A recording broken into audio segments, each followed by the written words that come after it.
Right, ఈ car race కేసులో BRS working president KTR ACB office కు చేరుకుంటారు. ఏసీబీ అధికారుల ముందు విచారణకు హాజరవుతారు. ఆయన గచ్చిబౌలిలోని తన ఇంటి నుంచి నందినగర్ నివాసంలో కేటీఆర్ హరీష్ రావుతో భేటీ అయ్యారు. అక్కడి నుంచి తెలంగాణ భవన్ చేరుకున్నారు. ఆ తర్వాత తెలంగాణ భవన్ నుంచి ఏసీబీ ఆఫీస్కు బయలుదేరతారు కేటీఆర్. రైట్, తెలంగాణ భవన్ నుంచి ఆల్రెడీ ఏసీబీ ఆఫీస్కు కేటీఆర్ బయలుదేరారు. రెండవసారి విచారణకు హాజరవుతున్నారు కేటీఆర్. ఇప్పటికే ఈ కేసులో ఏసీబీ అధికారులు లోతైన దర్యాప్తు చేశారు. ఎఫ్ఈఓ కంపెనీలకు 54.88 కోట్లు బదిలీ చేయటంపై విచారణ జరిపారు. కేటీఆర్ ఇచ్చే స్టేట్మెంట్తో ఏసీబీ దర్యాప్తు మరింత ముందుకు సాగనుంది. నిందితులు హెచ్ఎండిఎస్ ఎఫ్ఈఓ కంపెనీల విచారణ స్టేట్మెంట్ను ఏసీబీ ఇప్పటికే పూర్తి చేసింది. అయితే కేసులో మరింత స్పష్టమైన ఇన్ఫర్మేషన్ సేకరించేందుకే కేటీఆర్ను ఏసీబీ రెండవసారి విచారిస్తున్నట్లుగా తెలుస్తోంది. విజువల్స్లో చూస్తున్నాం మనం. ఏసీబీ ఆఫీస్ వద్దకు కేటీఆర్ వాహనం చేరుకున్న దృశ్యాలు మనకు కనిపిస్తున్నాయి. ఆయన లోపలికి వెళ్తున్న దృశ్యాలు కూడా మనం చూస్తున్నాం. ఏసీబీ ఆఫీస్ ప్రాంగణంలో కేటీఆర్ కార్ ముందుకు వెళ్తున్న నేపథ్యం మనం చూస్తూ ఉన్నాం. సో ప్రస్తుతం రెండవసారి ఆయన విచారణకు హాజరు అవుతూ ఉన్నారు. సో ఇటీవల ఆయనకి విచారణకి రావాలంటూ నోటీస్ ఇచ్చిన నేపథ్యంలో ముందుగానే నిర్ణయించిన విదేశీ టూర్ ఉన్న నేపథ్యంలో ఆయన రిటర్న్ వచ్చిన తర్వాత విచారణకు హాజరు అవుతాను అని కూడా చెప్పిన నేపథ్యం కూడా మనకి తెలిసిందే. ప్రస్తుతం ఆయన రెండోసారి ఏసీబీ అధికారుల విచారణకు హాజరు కాబోతున్నారు. సో ఏసీబీ కార్యాలయం లోపలికి ఆయన వెహికల్ వెళ్తున్న దృశ్యాలు మనం చూడొచ్చు. రైట్, హెచ్ఎండిఏ అలాగే ఎఫ్ఈఓ వీటికి నగదు ఏ రకంగా బదిలీ అయింది, ఎందుకు బదిలీ అయింది అనే అంశంపైనే ప్రధానంగా ఈ విచారణ కేంద్రీకృతమైనట్టుగా తెలుస్తోంది.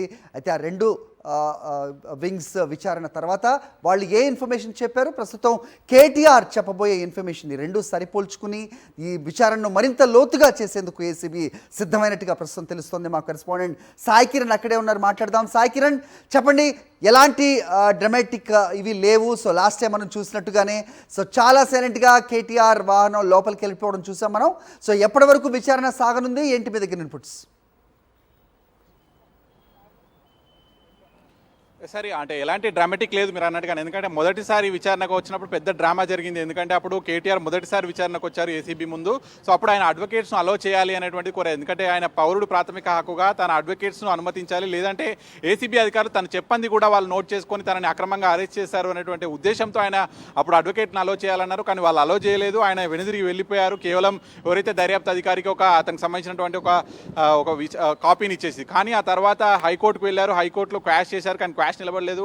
వాళ్ళు ఆ కేసును వాపసు తీసుకున్నారు. ఆ తర్వాత అడ్వకేట్స్ అనుమతించాలని కోర్టును అడగడంతో కోర్టు అనుమతి ఇచ్చింది. సో అడ్వకేట్స్ అనుమతితో అడ్వకేట్స్ సమక్షంలోనే కేటీఆర్ను మొదటిసారి విచారణ చేశారు. సో రెండోసారి కూడా ఈరోజు విచారణకు కాసేపటి క్రితమే కేటీఆర్ హాజరయ్యారు. సో ఆయనతో పాటు ఆయన అడ్వకేట్స్ కూడా ఉన్నారు. సో మొత్తానికి ఈ ఫార్ములా ఈ రేసు కేసుకు సంబంధించి ఈరోజు తెలంగాణలో ఒక బిగ్ డే అనే చెప్పాలి. మరి ఈరోజు కేటీఆర్ను ఏ విధంగా విచారిస్తుంది ఏసీబీ అనేటువంటిది కూడా అందరిలో కూడా ఉత్కంఠగా ఉంది. ఎందుకంటే ఆల్రెడీ ఒకసారి విచారణ ముగిసింది. ఈ ఫార్ములా ఈకి సంబంధించినటువంటి ఎవరైతే అప్పుడు ప్రతినిధులు ఉంటారో వాళ్ళ విచారణ కూడా చేశారు. వాళ్ళకి సంబంధించినటువంటి స్టేట్మెంట్స్ తీసుకుంది, అలాగే కీలక డాక్యుమెంట్స్ తీసుకుంది.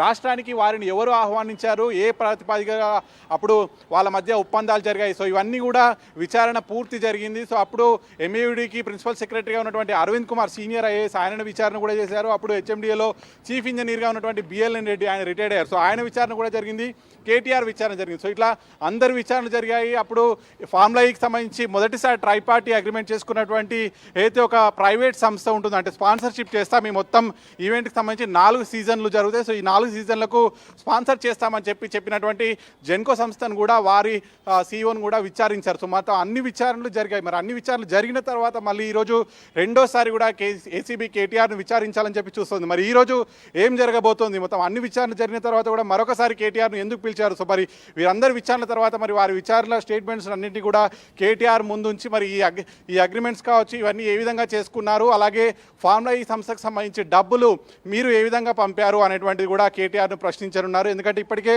ఇది క్యాబినెట్ అప్రూవల్స్ లేకుండా, ఎటువంటి సెక్రటరియట్ బిజినెస్ రూల్స్ ఫాలో కాకుండా కేటీఆర్ సొంతంగా ఒక నోట్ ఫైల్ మీద మౌఖిక ఆదేశాలతో అప్పుడు హెచ్ఎండిఏ నిధుల నుంచి 55 కోట్లు ఈ సంస్థకు చెల్లింపులు చేశారు. సో మరి అట్లా ఏ విధంగా చేస్తారు? ఇది ప్రజాకు సంబంధించినటువంటి డబ్బు దుర్వినియోగం అనేటువంటి కింద ఇప్పుడు ఇందులో పీసీ యాక్ట్ అంటే ప్రివెన్షన్ ఆఫ్ కరప్షన్ యాక్ట్ కింద కూడా కేసులు నమోదు చేశారు. ఇందులో మొదటి ప్రధాన నిందితుడిగా కూడా కేటీఆర్ను చేర్చిన పరిస్థితి. మరి సాకిరణ్, అయితే కేటీఆర్తో పాటు ఇంకా ఎవరున్నారు వెహికల్లో వెనక సీట్లో ఎవరో కూర్చున్నట్టుగా కూడా విజువల్స్లో కనపడింది మనకి. సో ఎవరున్నారు కేటీఆర్తో విచారణకి? కేటీఆర్తో పాటుగా న్యాయవాదులు ఎవరన్నా వెళ్ళారా లోపలికి అంటే ఏం చెప్తారు? న్యాయవాదులు కేటీఆర్ వెంట వెళ్ళారు. ఆ గతంలో వ్యక్తిగత హాజరు కావాలి అనేటువంటి గతంలో మొదటిసారి ఇచ్చారు. కానీ ఆ తర్వాత కేటీఆర్ ఆయన అడ్వకేట్ల సమక్షంలోనే విచారించాలి అనేటువంటిది కోర్టు నుంచి ఆదేశాలు తెచ్చుకున్నారు. సో ఖచ్చితంగా ఈరోజు కూడా కేటీఆర్ వెంట ఆయన న్యాయవాదులు కూడా వెళ్ళారు. అయితే ఆ న్యాయవాదులు విచారణకు కొంత దూరం ఉండాలి, విచారణ జరుగుతున్నటువంటి దాన్ని వాళ్ళు చూడొచ్చు, కానీ అందులో విచారణలో కేటీఆర్కు ఎటువంటి సహకరించడం కానీ వాళ్ళు అక్కడ ఎటువంటి కోఆపరేషన్ కానీ ఉండకూడదు అనేటువంటి గతంలోనే స్పష్టంగా కోర్టు చెప్పింది. కానీ అక్కడ కేటీఆర్ కావచ్చు అధికారుల మధ్య సంభాషణ ఏం జరుగుతుంది అనేటువంటిది మాత్రం వాళ్ళు వినొచ్చు. ఎందుకంటే వాళ్ళు ఏం అడుగుతున్నారు, కేటీఆర్ ఏం చెప్తున్నాడు అనేటువంటిది వాళ్ళు కూడా అక్కడ వినాలి అనేటువంటి ఉద్దేశంతో కేటీఆర్ ఆయన న్యాయవాదులను అనుమతి ఉంచాలి అని కోర్టు ద్వారా ఆదేశాలు తెచ్చుకున్నారు. సో అందులో భాగంగానే కేటీఆర్ ఈరోజు తన న్యాయవాదుల ద్వారా ఏసీబీ కార్యాలయంలో విచారణకు హాజరయ్యాడు. మరి ఇప్పటికే ఇటు కాంగ్రెస్ గవర్నమెంట్కి సంబంధించి దీనిపైన వాదన మనం ఒకసారి అంటే రెండు పార్టీల వర్షన్ కనుక చూస్తే ఇక్కడ కాంగ్రెస్ గవర్నమెంట్ ఒకటే ఆరోపిస్తుంది, ప్రజా ధనం దుర్వినియోగం జరిగింది, 55 కోట్ల ధనం ఇందులో దుర్వినియోగం జరిగింది, ఎటువంటి పెట్టుబడులు దీనికి సంబంధించి రాలేదు. అయినప్పటికీ కూడా కేటీఆర్ కేవలం అప్పుడు ఆయన ఐటీ శాఖ మంత్రిగా ఉన్నాడు, ఆయన సొంత పబ్లిసిటీ కోసం ఈ ఫార్ములా ఈని నిర్వహించి ప్రజాధనాన్ని దుర్వినియోగం చేశారు అనేటువంటి కాంగ్రెస్ వర్షన్. కానీ అటు బీఆర్ఎస్ పార్టీ నుంచి వినిపిస్తున్నటువంటి వర్షన్ ఏంటంటే ఏదైతే ఈ ఫార్ములా ఈ రేస్ ఉందో దీన్ని నిర్వహించడం ద్వారా అటు ఎలక్ట్రిక్ వెహికల్స్ రంగాన్ని అభివృద్ధి చేయడం, అలాగే గతంలో అంటే ఈ రేస్ అనేటువంటిది ఎన్నో దేశాల్లో జరిగింది. సో మరి మొదటిసారి ఇండియాలో జరుగుతున్నప్పుడు హైదరాబాద్లో ఆహ్వానించడం, మరి ఇంత పెద్ద గ్లోబల్ ఈవెంట్కు హైదరాబాద్ను వేదిక చేయడం వల్ల ఇక్కడ పెట్టుబడులు భారీగా వస్తాయి అనేటువంటిది బీఆర్ఎస్ వర్షన్. దానికి సంబంధించి 700 కోట్ల రెవెన్యూ కూడా వచ్చింది అనేటువంటిది బీఆర్ఎస్ చెప్తుంది. మరి 700 కోట్ల రెవెన్యూ ఎక్కడి నుంచి వచ్చింది అనేటువంటిది చూపించాలి. సో మరి వీటన్నిటి కోసం కూడా విచారణ చేయాలి అనేటువంటిది government version. All right Sai Kiran, so మొత్తానికి న్యాయవాదుల సమక్షంలోనే విచారణ కొనసాగబోతోంది. అయితే న్యాయవాదులు కేటీఆర్తో పాటు కాకుండా ఇంత దూరంగా ఉంటారు.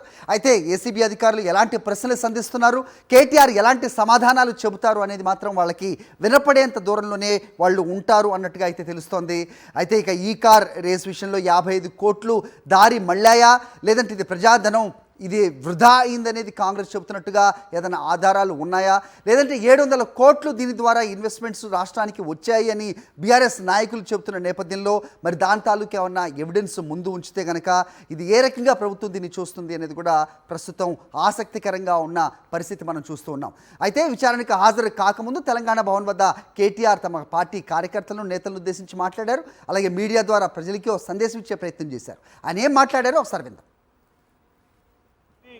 మూడవసారి పిలవడం, 3 సార్లు కాదు 30 సార్లు పిలిచినా విచారణకు సహకరిస్తాం. మా మీద కేసులు బనాయించి మమ్మల్ని ఇబ్బంది పెట్టి కమిషన్లు వేసి మమ్మల్ని ఏదో ఇబ్బంది పెట్టినంత మాత్రాన, వేధించినంత మాత్రాన ప్రజల తరపున ప్రశ్నించడం బంద్ చేస్తామనుకుంటే అది కాంగ్రెస్ ప్రభుత్వం యొక్క అవివేకం, అజ్ఞానం అవుతుంది తప్ప ఇంకోటి కానే కాదు. పెద్దలు కేసీఆర్ గారిని, పెద్దలు హరీష్ రావు గారిని కాళేశ్వరం కమిషన్ ముందు కూర్చోబెట్టి మీరు పైశాచికానందం పొందొచ్చు. ఇవాళ ఏసీబీ ముందుకి విచారణకు పిలిపించి కొంత మానసికంగా రాక్షసానందం పొందుతూ ఉండవచ్చు, అవసరమైతే అరెస్ట్ కూడా చేస్తారు కావచ్చు. కానీ ఒకటి పక్క, తెలంగాణ కోసం గతంలోనే జైలుకు పోయి వచ్చిన వాళ్ళం. హైదరాబాద్ బ్రాండ్ ఇమేజ్ను పెంచే ప్రయత్నంలో భాగంగా హైదరాబాద్ బ్రాండ్ని కాపాడే క్రమంలో తీసుకున్న ఒక నిర్ణయం వల్ల మళ్ళీ జైలుకు పోవాల్సి వచ్చినా భయపడేది లేదు. ఒకసారి కాదు 100 సార్లు అయినా జైలుకు పోతాం, కానీ వదిలిపెట్టాం కాంగ్రెస్ ప్రభుత్వాన్ని, కాంగ్రెస్ పార్టీని.